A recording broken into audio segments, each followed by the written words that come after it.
For most of her life, Hannah Brooks believed she had been forgotten, an orphan raised in foster care. She grew up with only one memory of her mother and 1,000 unanswered questions. Then a billionaire she had never met passed away and left her something unexpected, a locked room inside his mansion. When Hannah finally opened the door, she froze. Hanging on the wall was a photograph of herself as a child. But that was only the beginning, because hidden inside that room was a secret that would change everything she thought she knew about her family, her past, and the mother she never stopped missing. Stay with me. What Hannah discovers next will leave you questioning how far love can travel across a lifetime.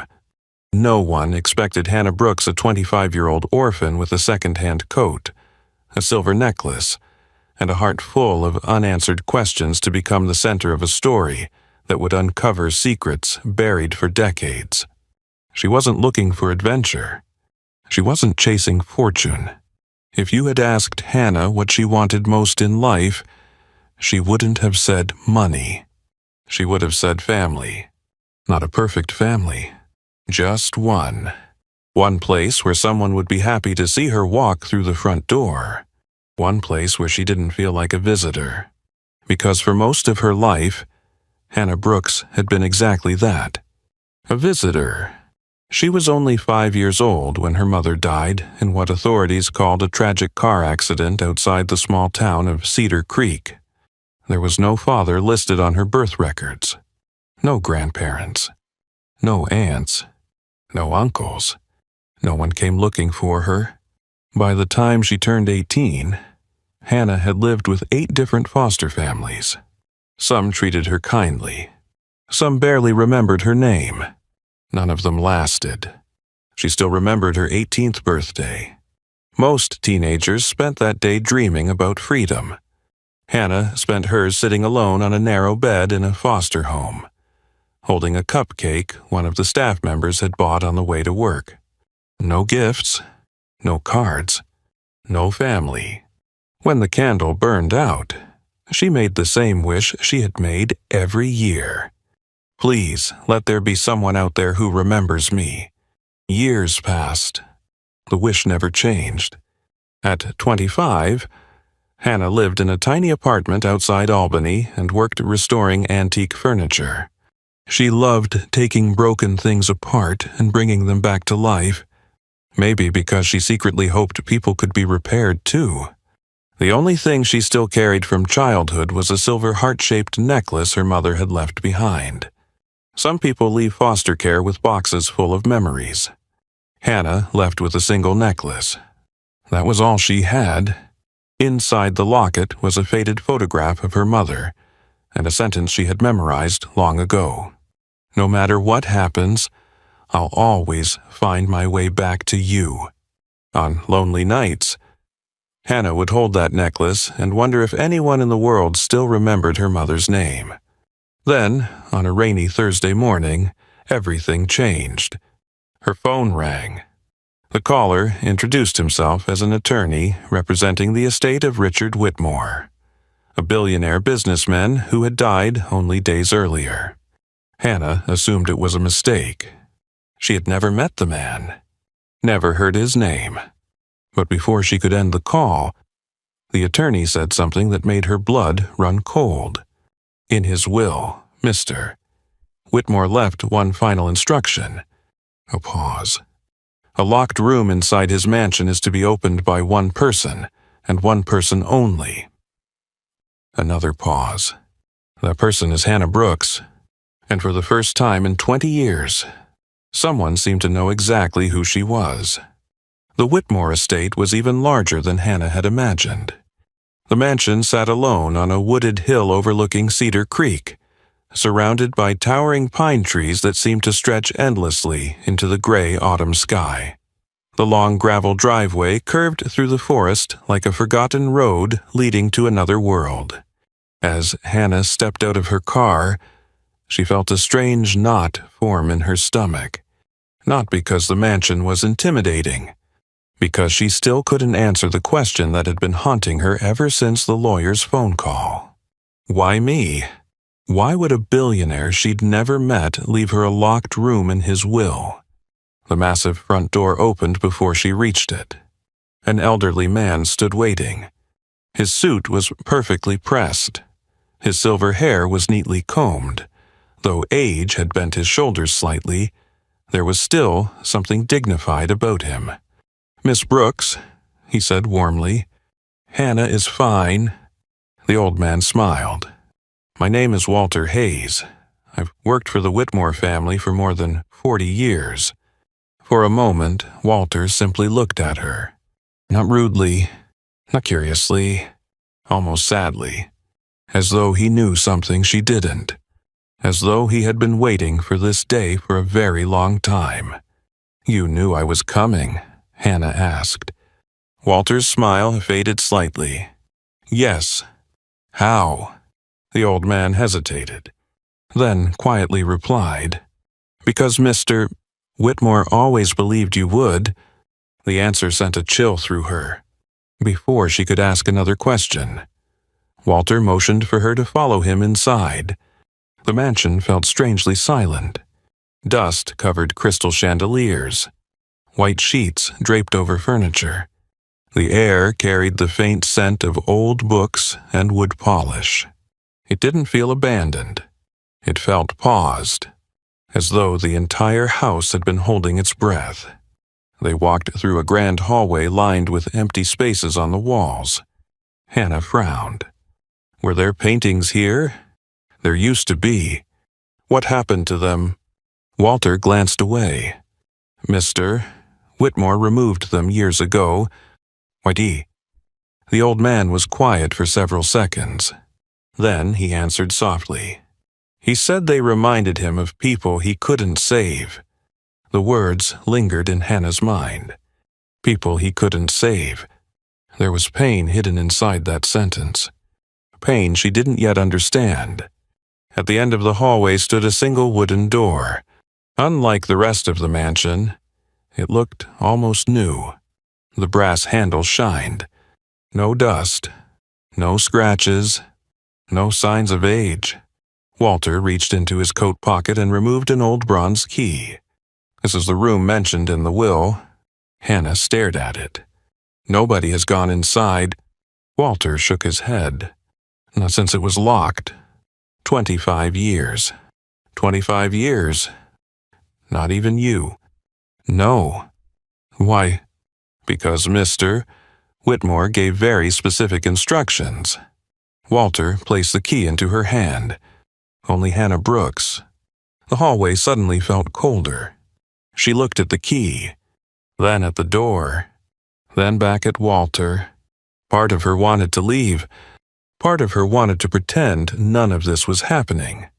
But another part, the part that had spent 20 years wondering who she was and where she came from, needed answers. Slowly, she stepped forward. The key slid into the lock.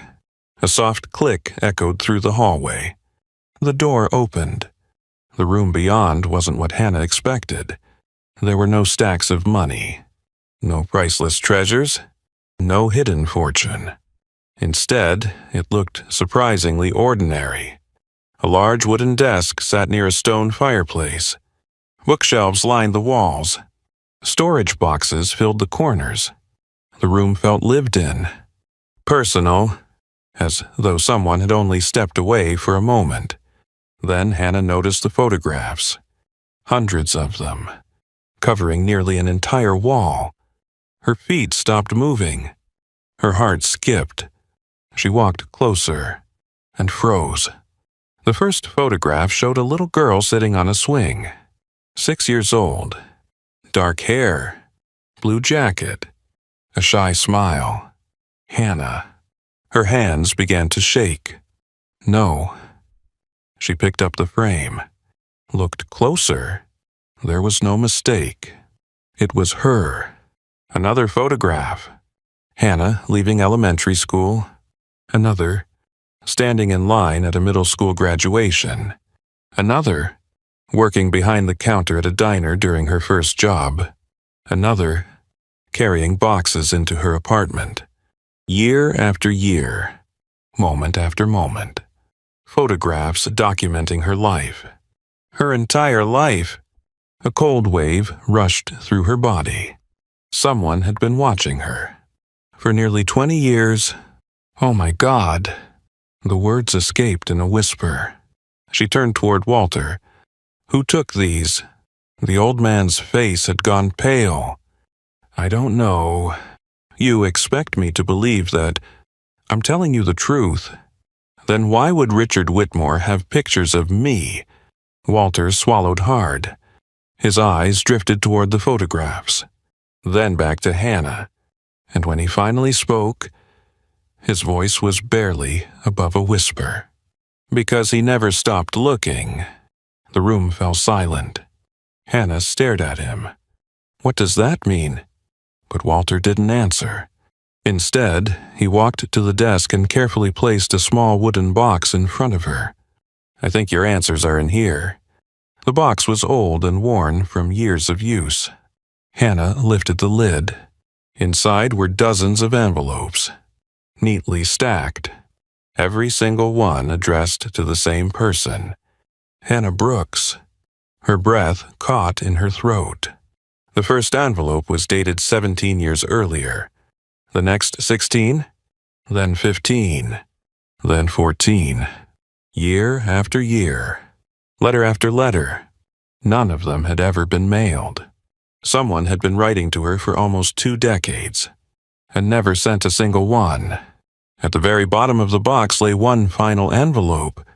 Unlike the others, it was sealed with dark blue wax. Across the front were 6 carefully written words. Open only after the room is found. Below them was a signature. Richard Whitmore. For several seconds, Hannah couldn't move. Then she noticed something tucked beneath the envelope. A yellowed newspaper clipping. Her fingers trembled as she unfolded it. The headline made her blood run cold. Local reporter killed in highway accident. Below the headline was a photograph. A smiling young woman. A woman wearing the exact same silver heart-shaped necklace Hannah had carried her entire life. Her mother, for a long moment. Hannah simply stared at the newspaper clipping. The room around her seemed to disappear. The walls, the desk, the photographs, everything faded into the background. There was only the picture. And her mother? The image was old and slightly faded, but Hannah recognized her instantly. The same gentle eyes, the same smile, the same silver heart-shaped necklace.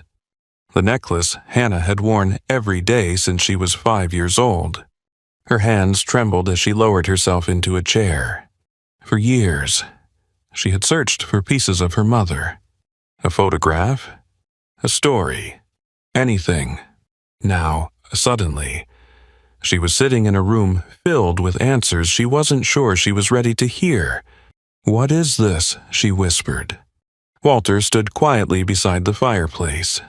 His expression was filled with a sadness that seemed much older than the room itself. "I think," he said softly, "Mr.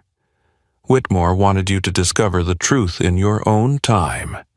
Hannah looked down at the sealed envelope. The dark blue wax remained untouched. Richard Whitmore's signature stared back at her. She broke the seal. Inside was a single handwritten letter. The paper had yellowed with age. The handwriting was neat and careful, almost as if every word had been chosen with great difficulty. Hannah began to read. "Dear Hannah, if you are reading this, then I am no longer here to explain any of this myself. For that, I am deeply sorry." Her throat tightened. "There are truths about your mother that were hidden from you. Truths she died trying to protect." Hannah's heart began to pound. She continued reading. "Your mother, Rebecca Brooks, was one of the bravest people I have ever known. She was not simply a reporter. She was investigating something powerful people desperately wanted buried." Hannah paused. "Reporter?" The newspaper clipping had called her mother a reporter. No one had ever told her that. In fact, no one had ever told her much of anything. Whenever she asked questions growing up, the answers were always vague.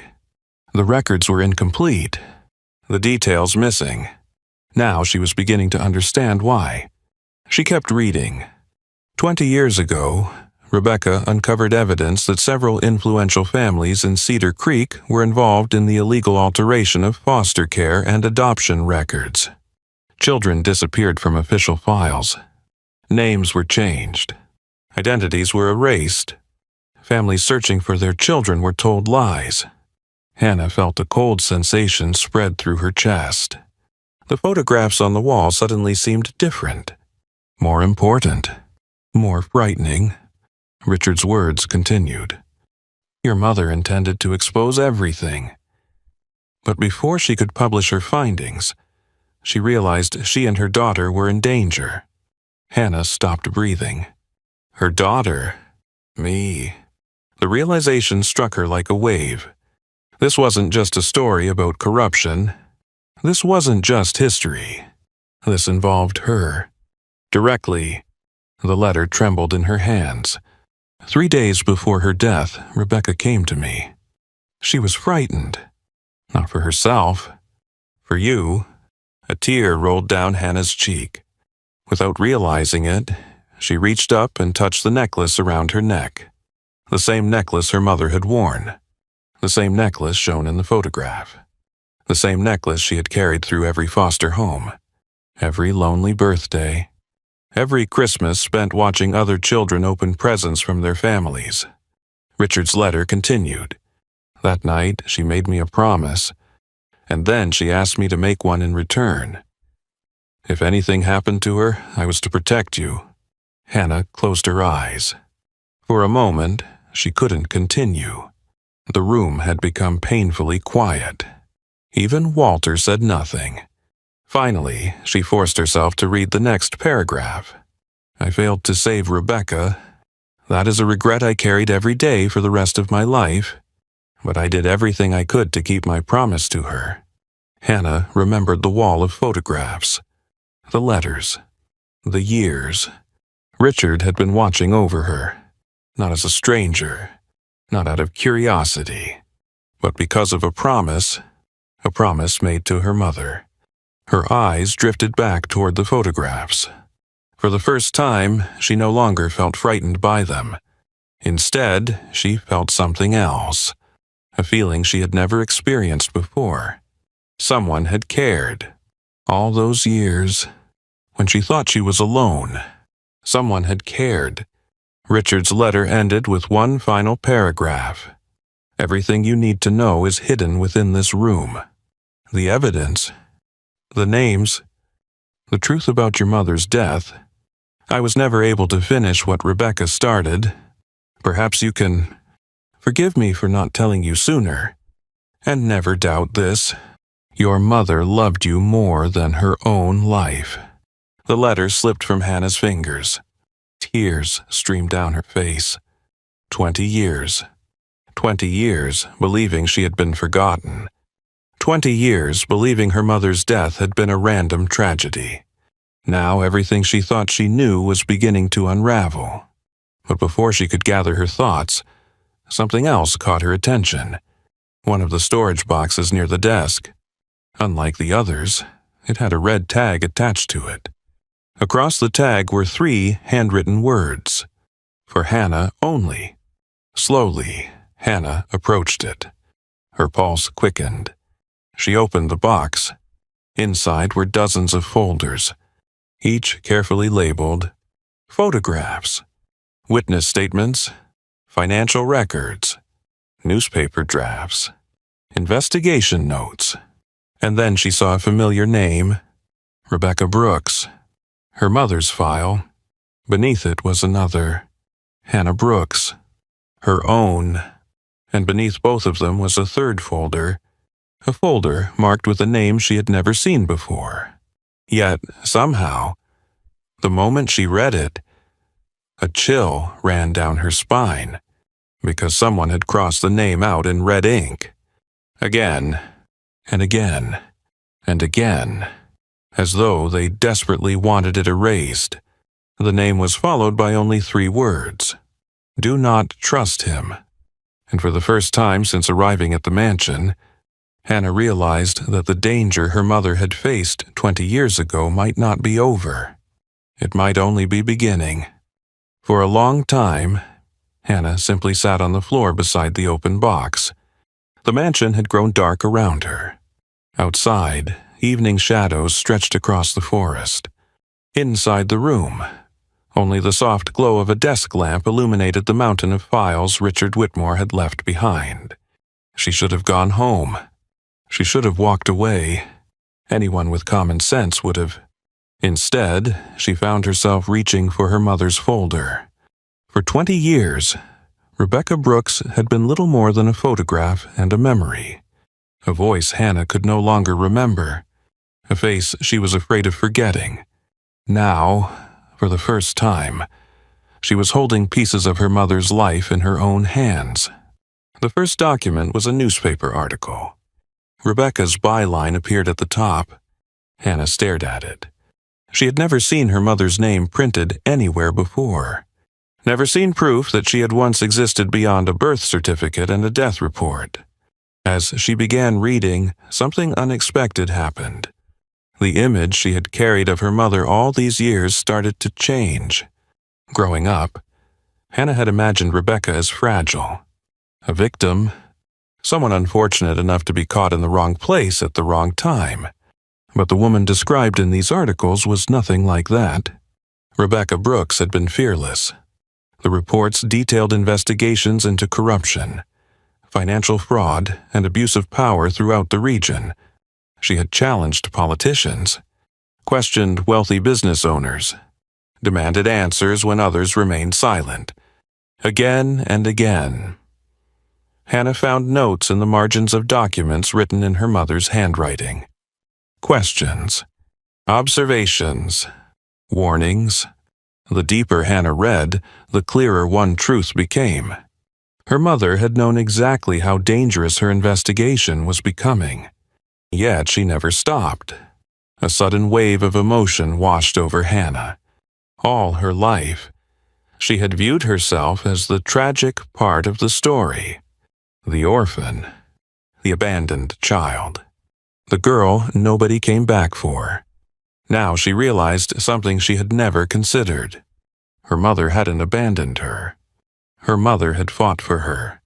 Every document seemed to confirm it.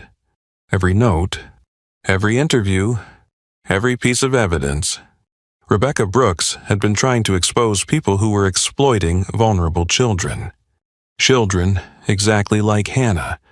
The realization hit her harder than any discovery so far. For years, Hannah had carried a quiet resentment she never admitted to anyone. A small, painful question hidden deep inside her heart. Why wasn't I enough? Why didn't she stay? Why didn't she come back? Now, sitting alone in Richard's study, Hannah finally understood. Her mother hadn't chosen to leave. Her mother had been taken from her. The difference changed everything. Tears blurred her vision, not because she was sad, but because, for the first time in 20 years, she felt proud. Proud of the woman who had given her life. Proud of the courage Rebecca had shown. And proud that somehow, despite everything, a part of that courage might still live inside her. Hours passed. Walter eventually brought her a cup of coffee. Neither of them spoke much. The old man seemed to understand that Hannah was mourning something far more complicated than death. She was mourning 20 years of misunderstandings. 20 years spent believing a lie. As midnight approached, Hannah returned to the files. This time she opened Richard Whitmore's journals. The entries stretched back decades. At first, they were formal. Professional. But as the years passed, they became increasingly personal. Many pages mentioned Rebecca. Some described meetings. Others described their investigation. Then Hannah found an entry dated just 6 days before her mother's death. Her heart pounded as she read, "Rebecca believes someone inside county administration is destroying records. She says the children are the key. If she's right, this is much bigger than we imagined." Another entry followed. "Received a phone call tonight." Rebecca sounded frightened. First time I've ever heard fear in her voice. Then another. She asked me to keep copies of everything. Told me if anything happened to her, someone would need to finish the work. Hannah's chest tightened. The next page was stained, as though tears had fallen onto it years earlier. Richard's handwriting appeared shakier, less controlled. "Rebecca is dead." Only 3 words. Nothing else. The next page remained blank. Then another, and another. Nearly a month passed before Richard wrote again. "I should have done more. I should have listened sooner. I should have protected her." Hannah closed the journal. For the first time, she saw Richard Whitmore differently. Until now, she had viewed him as a mystery, a billionaire, a stranger, someone hiding secrets. But these pages revealed something else entirely. A man carrying guilt, a man haunted by failure, a man who had spent 20 years trying to honor a promise he couldn't keep. Suddenly, the wall of photographs made sense. The letters, the records, the room. This wasn't obsession. It wasn't surveillance. It was remorse. Richard had spent 2 decades trying to watch over the child he couldn't save. The child Rebecca had trusted him to protect. Hannah looked around the room again. Everything felt different now. Earlier, it had felt like a crime scene. Now, it felt like a memorial. A place built by 2 people who had refused to let the truth disappear. One had lost her life. The other had spent the rest of his trying to make that sacrifice matter. And for the first time since arriving at the mansion, Hannah understood why Richard had chosen her. Not because she was a victim, not because she deserved sympathy, but because she was the only person who could truly understand what was at stake. This wasn't just Richard's fight, and it wasn't only her mother's fight. It was hers too. Slowly, Hannah reached into her shirt and held the silver heart-shaped necklace in her hand. For years, it had represented loss, a reminder of everything she no longer had. Now it meant something else. It was proof. Proof that her mother had existed. Proof that she had loved her. Proof that Hannah's story had begun long before she ever entered a foster home. Outside, the wind moved through the pine trees. The mansion creaked softly around her, and somewhere deep inside, a shift occurred. For the first time in her life, Hannah stopped asking, "Why did this happen to me?"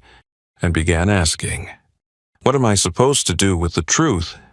That question would change everything. Because before the week was over, Hannah would discover something hidden within the files that connected her directly to the people her mother had been investigating. And once she saw it, there would be no turning back. The next morning, Hannah woke up in one of the guest rooms at the Whitmore estate.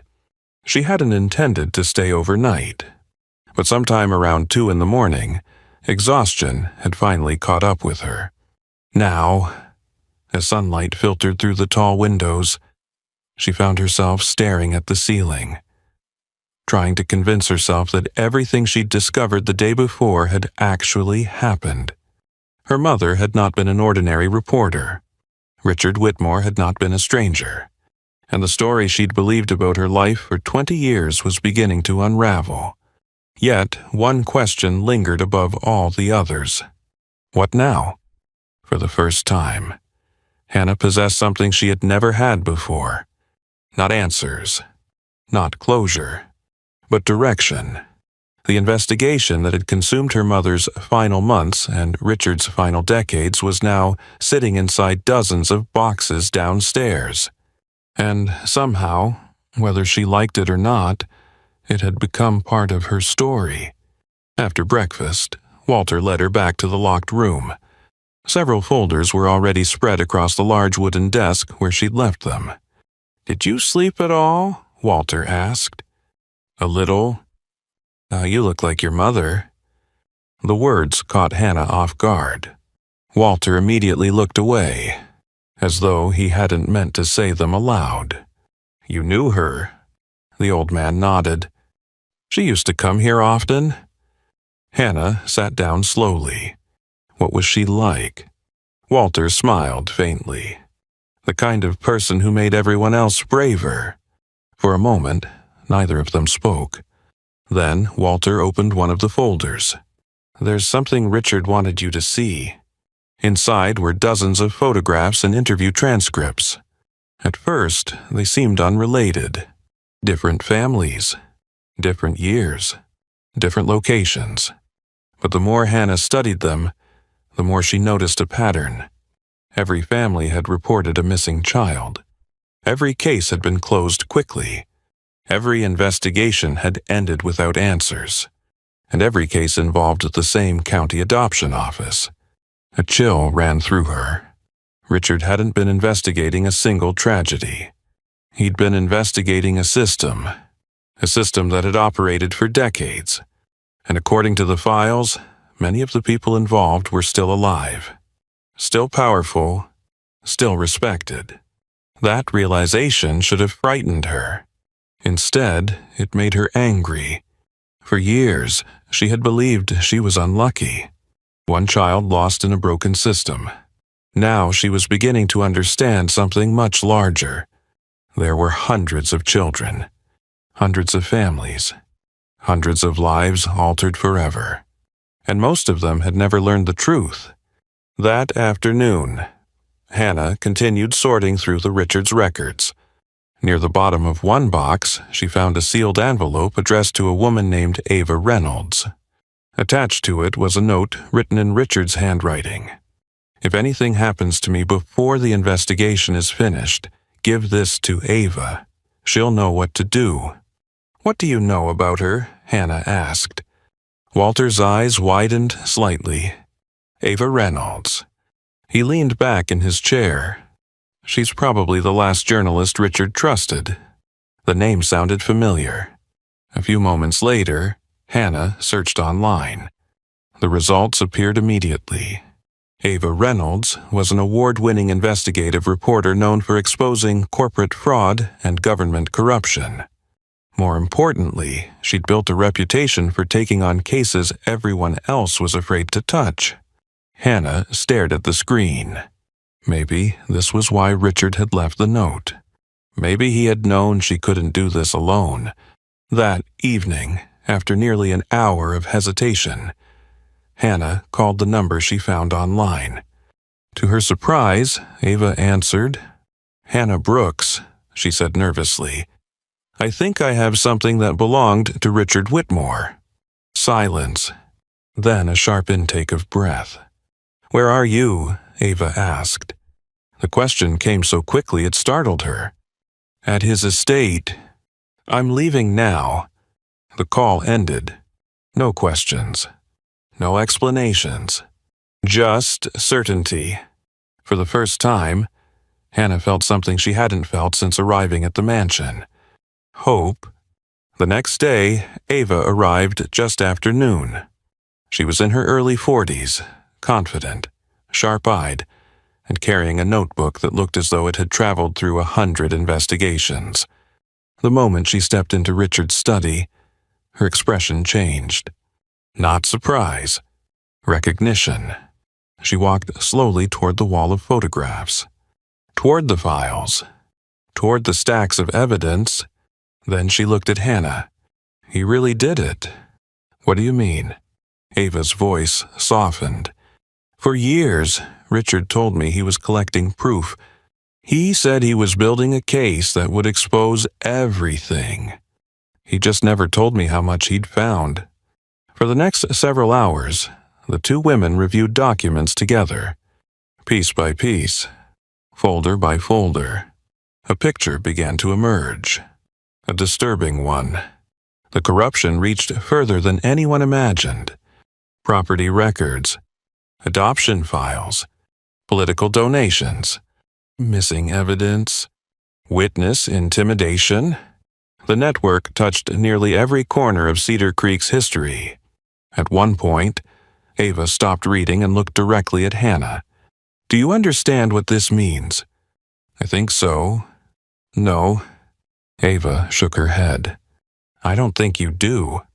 She pointed toward the mountains of files surrounding them. "These documents could destroy careers, put people in prison, reopen cases that have been buried for decades." And the room fell silent. Hannah swallowed hard. The weight of it all suddenly felt very real. "This is dangerous, isn't it?" Ava didn't answer immediately. Finally, she nodded. "Very." For a moment, fear returned. The same fear her mother must have felt. The same fear Richard carried for 20 years. But something had changed inside Hannah. A few days earlier, she might have walked away.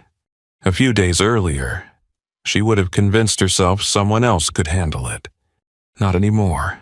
She looked around the room, at the photographs, at the letters, at the evidence, at the life Richard had spent 20 years building toward this moment. Then she touched the silver necklace resting against her chest. The necklace her mother had worn, the necklace that had survived everything. And for the first time since discovering the truth, Hannah knew exactly what she wanted. Not revenge, not money, not recognition. Justice for her mother, for Richard, for every family whose story had been erased. She met Ava's gaze. "What happens next?" Ava smiled slightly, the kind of smile that appears when someone has already made a decision. "We finish what they started," and neither of them realized it yet. But somewhere in Cedar Creek, someone had already learned that Richard Whitmore's files had been opened. Someone who had spent decades protecting those secrets. Someone who would do almost anything to keep them buried. The real battle was about to begin. Over the weeks that followed, Hannah's life changed in ways she never could have imagined. Not all at once, not dramatically. The change came quietly. The way sunrise slowly replaces darkness. The way a wound begins to heal before you even realize it.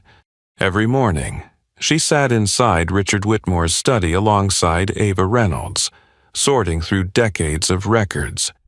Every afternoon brought another discovery. Another missing child. Another family whose story had been erased. Another secret someone had tried to bury. And with every file she opened, Hannah found herself changing. For most of her life, she had believed she was alone. That belief had shaped everything. It shaped the way she spoke to people, the way she avoided asking for help, the way she kept her distance whenever someone tried to get close. Because when you spend years being left behind, eventually you stop expecting anyone to stay. Hannah knew that feeling better than anyone. She had carried it since childhood. But now something unexpected was happening. People were beginning to show up. Not for Richard. Not for the investigation. For her. The first was an elderly woman named Martha Jennings. She arrived carrying a faded photograph. Her hands shook as she placed it on the desk. "My brother disappeared in 1983, she said softly. They told us he'd been adopted." Tears filled her eyes. "We never saw him again." For hours, Hannah sat with her, searching through files. When they finally found evidence proving the records had been altered, Martha broke down, crying. Without thinking, Hannah wrapped her arms around the woman, and for a brief moment, she felt something she hadn't expected. Connection. The next visitor arrived 2 days later, then another, and another. Soon, people were traveling from neighboring towns. Some carried photographs. Others carried letters. Many carried grief that had lasted decades. Each story was different. Yet, somehow, they all sounded familiar, because underneath every loss was the same question: what really happened? As the weeks passed, Hannah became more than a witness to their pain. She became part of their healing. And in helping them, she began healing herself. One evening, after everyone had gone home, Ava found Hannah standing in front of the wall of photographs. "You've changed," Ava said. Hannah smiled faintly. "I don't feel different." "You are." Ava crossed her arms. "The woman I met 3 weeks ago would have hidden behind these files." "What does that mean?" "It means you spent your entire life believing things happened to you." Hannah looked away, because she knew Ava was right. For years, she had defined herself by what she had lost: her mother, her childhood, her family, her answers. But now she was beginning to see herself differently, not as a victim, as a survivor. The realization frightened her, because it came with responsibility. If she truly accepted that she wasn't powerless, then she could no longer stand on the sidelines. She had to act. A few days later, that realization was tested. A local newspaper published an article questioning the investigation. The piece dismissed Richard's work as speculation. It portrayed the victims as confused, exaggerating, misremembering. By lunchtime, several people who had planned to come forward canceled their meetings. Fear spread quickly. Hannah could see it happening. The same silence that had protected the truth for decades was trying to return. That night, she sat alone in Richard's study staring at the article. Years ago, she would have accepted defeat. She would have convinced herself there was nothing she could do. Then her eyes landed on one of her mother's notebooks. A sentence written in faded blue ink caught her attention. "The truth survives when ordinary people refuse to stay silent." Hannah read it again, and again. Then she smiled. The next morning, she made a decision. Instead of hiding from the criticism, she organized a community meeting at the Whitmore estate. Walter worried no one would come. Ava worried it might attract unwanted attention. But Hannah insisted. The evening of the meeting arrived. One by one, people began showing up. Then dozens. Then hundreds. Families. Retirees. Former social workers. Teachers. People carrying photographs of loved ones they hadn't stopped searching for. The great hall of the mansion filled beyond capacity. As Hannah stood in front of the crowd, her hands trembled. Not from fear, from emotion, because for the first time in her life, she wasn't standing alone. The room fell silent. Everyone looked at her, waiting. Years earlier, that attention would have terrified her. Now it felt different. Hannah took a deep breath. Then she spoke, not as an orphan, not as a victim, not as a frightened little girl searching for answers. She spoke as someone who finally understood her purpose. She told them about her mother, about Richard, about the families hidden inside the files, about the children whose names had been erased. And when she finished, something remarkable happened. People began standing, one after another, sharing their own stories, their own losses, their own truths. For hours, the room echoed with voices that had remained silent for decades. By the end of the night, Hannah understood something profound. The investigation had never been about exposing corruption alone. It was about giving people their voices back, giving them permission to stop carrying their pain in silence. As the crowd slowly dispersed, Walter approached her. His eyes were wet. "Your mother would have been proud of you." For a moment, Hannah couldn't speak. 20 years earlier, those words would have broken her heart.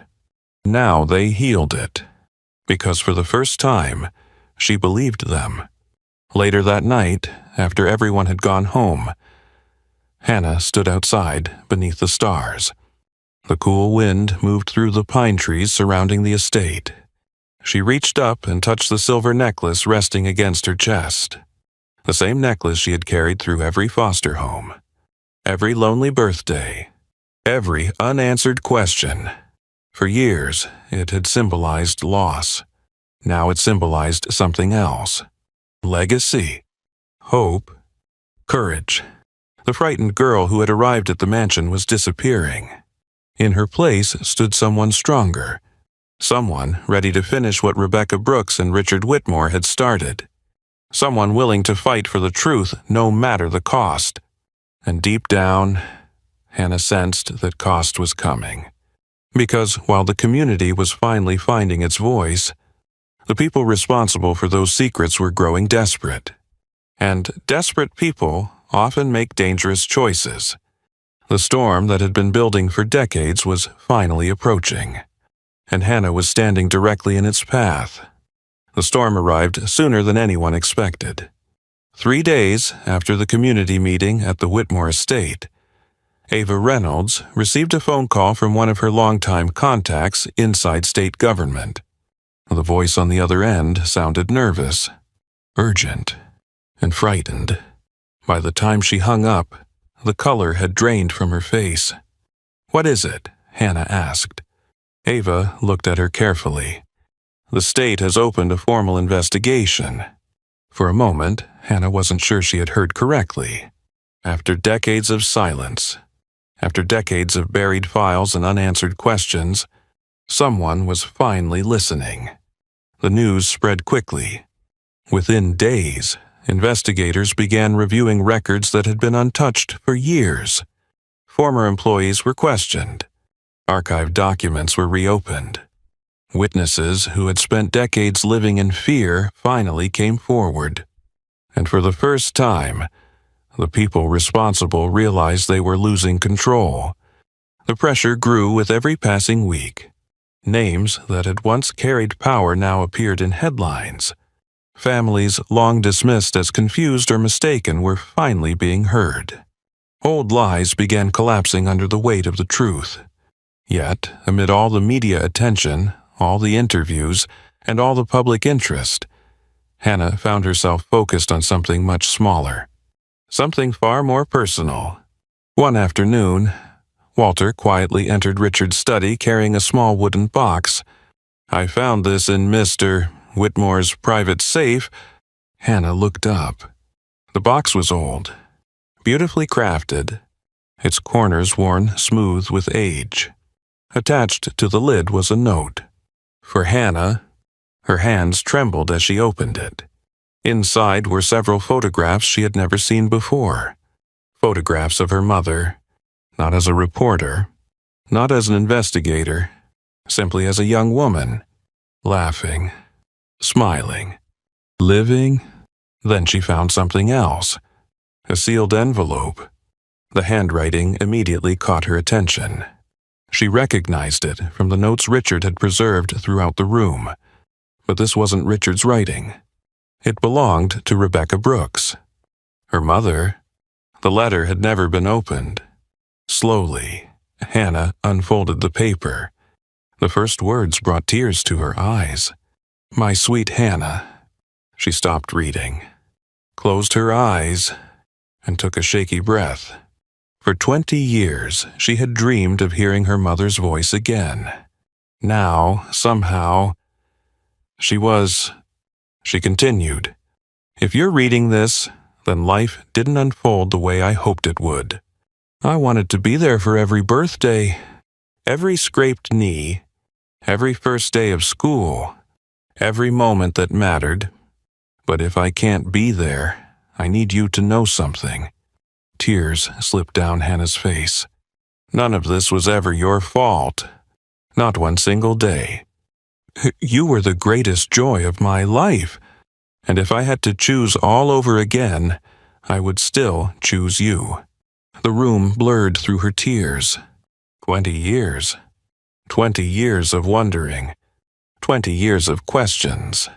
20 years of believing she had somehow been forgotten. "Haikomas," And now, in a few simple sentences, her mother had answered the question she had carried her entire life. Was I loved? The answer was yes. Always yes. By the time she reached the final paragraph, she could barely see the words. One day, you'll discover that courage isn't the absence of fear. It's choosing to keep going even when you're afraid. And if you're reading this, then I already know something about you. You're stronger than you think. Much stronger. Hannah pressed the letter against her chest and cried. Not because she was broken, because for the first time, she felt whole. Months later, the investigation reached its conclusion. Several officials faced criminal charges. Dozens of records were corrected. Families were reunited. Some after 20 years. Some after 30. One reunion in particular stayed with Hannah forever. An elderly woman named Martha Jennings finally met the younger brother she had spent 40 years searching for. The two embraced outside the courthouse while reporters watched in silence. Neither could stop crying. Neither wanted to let go. In that moment, Hannah understood what all of this had truly been about. Not documents, not headlines, not scandals. People, families, second chances, healing. Eventually, media attention hid. The television crews left. The headlines disappeared. But the changes remained. True to her promise, Hannah transformed the Whitmore estate into a center dedicated to helping families reconnect with lost relatives and access historical adoption records. The old study remained untouched. Richard's desk stayed exactly where it had always been. Rebecca's notes were carefully preserved. And on one wall, Hannah placed a simple plaque. It read, "For those who never stopped searching." The center quickly became a place of hope, a place where answers could finally be found, a place where stories once buried could be remembered. Years later, visitors often asked Hannah why she stayed, why she never sold the estate, why she devoted her life to helping strangers. Her answer was always the same: because someone once kept a promise for me. On a quiet autumn evening, nearly 2 years after she first arrived at the mansion, Hannah stood on the front porch watching the sun disappear behind the pine trees. The silver necklace rested against her chest. The same necklace she had carried through every chapter of her life. Only now, it felt lighter somehow. Not because the past had changed, but because she finally understood it. Walter stepped outside and joined her. Neither spoke for a while. Then the old man smiled. Rebecca would be proud. Hannah looked toward the fading horizon. This time she didn't cry. She smiled. Because she believed it. And for the first time since she was 5 years old, Hannah Brooks no longer felt like a lost child searching for a place to belong. She had found it. Not in the answers she uncovered. Not in the estate she inherited. Not even in the truth she revealed.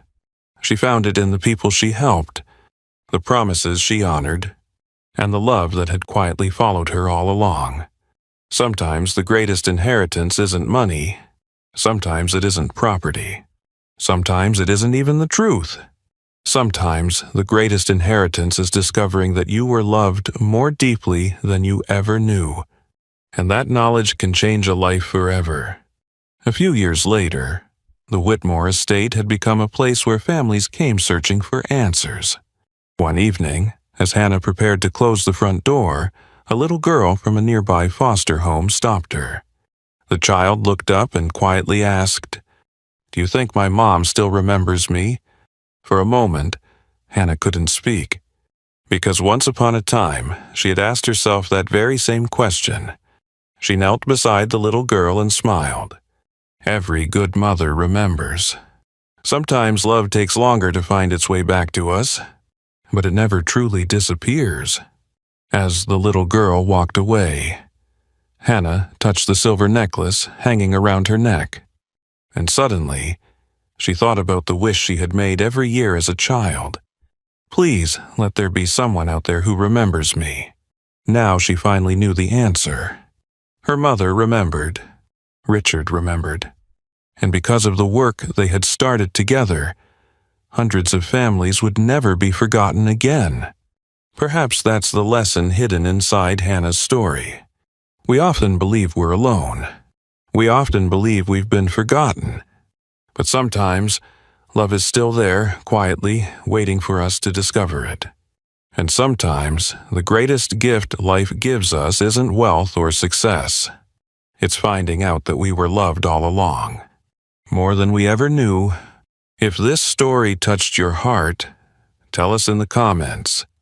Who is someone you wish you could thank one more time? And remember, no one who is deeply loved is ever truly forgotten.